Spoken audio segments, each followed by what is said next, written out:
Thank you, and I give the floor to Advocates for Human Rights. The Advocates for Human Rights and the Alliance for Protection Against Gender-Based Violence welcome the outcome of the UPR of Bulgaria, which includes recommendations for protecting women against violence and addressing the backlash against human rights. We commend Bulgaria for its support of 28 recommendations on domestic violence, but regret that the state noted all recommendations calling for the Istanbul Convention and the failure of the state to adopt the latest changes in the Act for Protection Against Domestic Violence.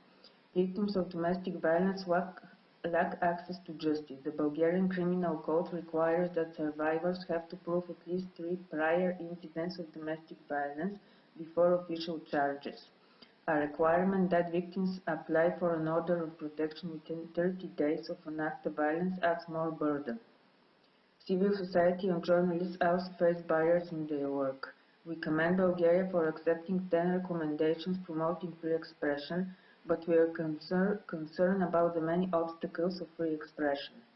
The government has obstructed the work of several human rights groups, and journalists reporting protests have experienced police violence. We urge members of the Human Rights Council and the OHCHR to assist Bulgaria in implementing the recommendations relating to the following: eliminating the criminal code provisions requiring survivors to prove at least 3 prior incidents of domestic violence before official charges, increasing the availability of shelters to aid survivors of domestic violence, strengthening walls protecting journalists from physical harm. Thank you. Thank you, and I give the floor